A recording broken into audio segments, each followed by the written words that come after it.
So I guess subscribe to the spine surgeon's thread. I'm gonna have to look him up. I'll put a link in the description as far as who he is. But anyway, so had a notice come across saying that he reacted to Cipriano's quadriplegic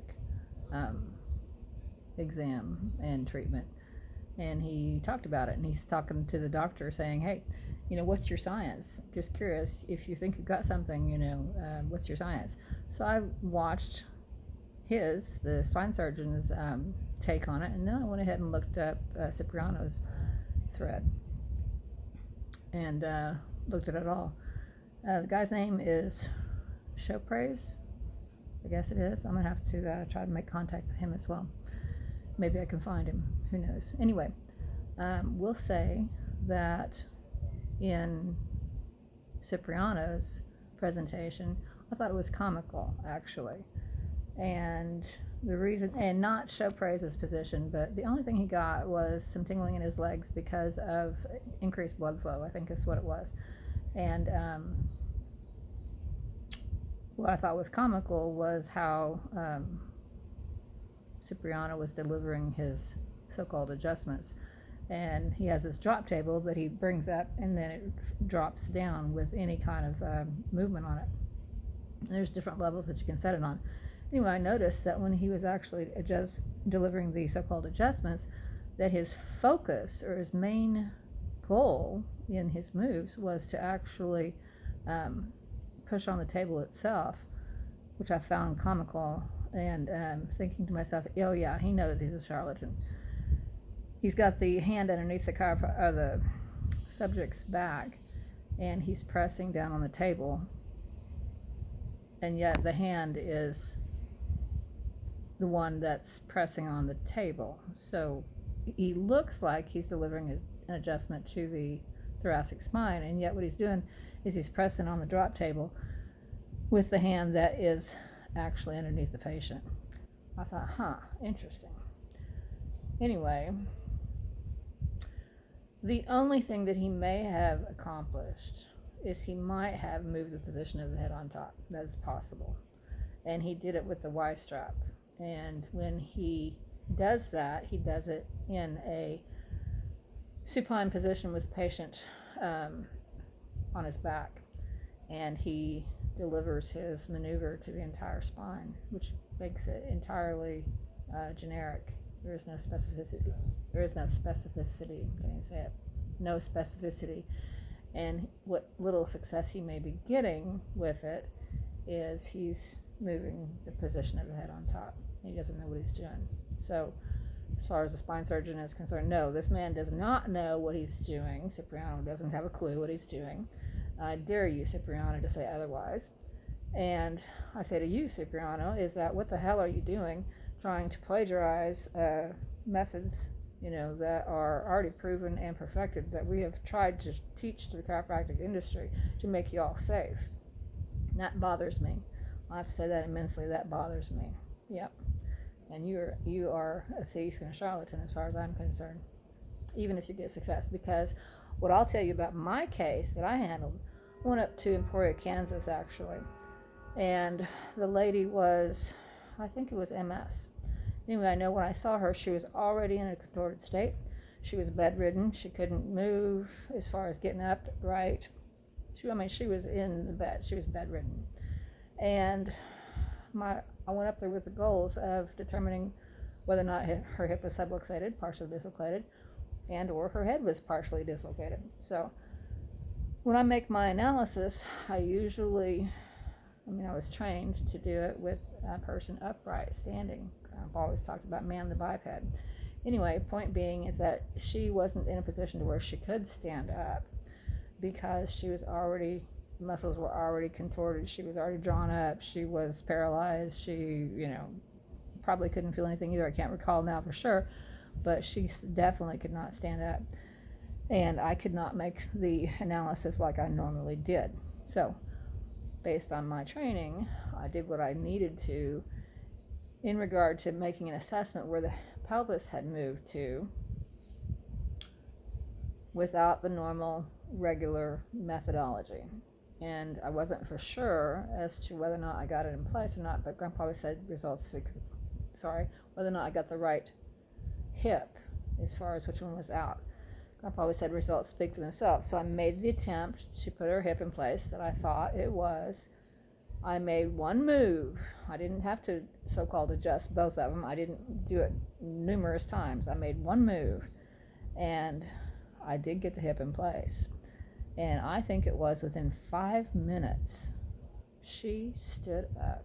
And I didn't encourage her to. I didn't try to get her to stand up. She just felt like she could, so she stood up. And I have to say, this guy, show off, or whatever his name is, show praise. If he wants to, actually go to a specialist who might know what they're doing, then, you need to get a hold of me, because repeatedly I have been able to restore sensation immediately. My first case was a guy who couldn't feel the left side of his body, and I took him to Grandpa. He was my first case. Grandpa, it was a bilateral slip of the pelvis, and Grandpa got it back in place. He did the work initially, and then he told me what to do. The man told me that after Grandpa got the hip in place, before he even came off the table, he could feel the left side of his body. Later, when I was doing my moves that Grandpa told me to do, he said he could feel it when Grandpa done it, but when I did what I did to follow up, that he could actually pinpoint exactly where it was he was being touched. I mean, exactly. And it had to do with the position of the head on top. When I got that, when he could tell the difference as far as where exactly it was he was being, touched. So the science behind what the guy is doing that he knows nothing about is he's actually accidentally fixing the position of the head on top in this case, because the moves that he made to the pelvis are actually encouraging a bilateral slip of the pelvis, which is bad. So Cipriano knows nothing. Cipriano is a charlatan. Cipriano is dangerous, and Cipriano is, aware that he doesn't know anything actually, and I could see that in his mannerisms, in his, methodologies. He knows. So the spine surgeon, I can't remember your name. I will have to put that in my head as far as memories, but there's a science here.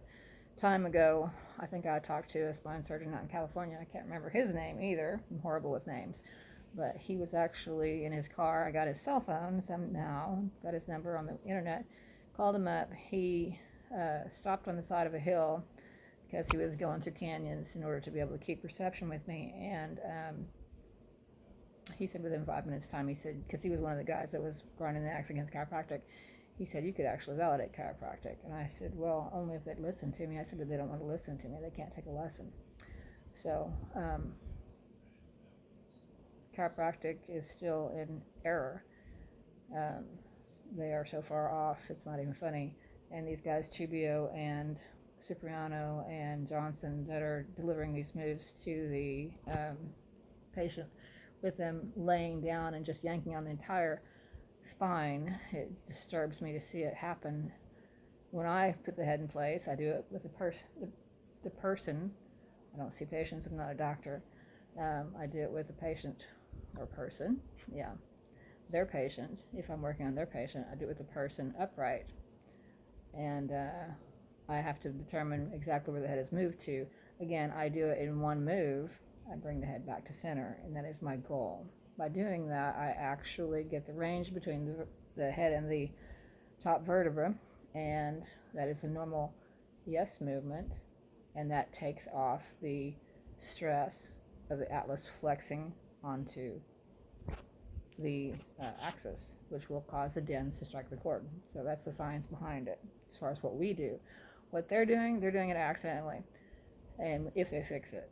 And I still consider it dangerous. I consider them, ignorant in the fact that they think they can do this without actually, going out there and getting trained properly. And we're already here.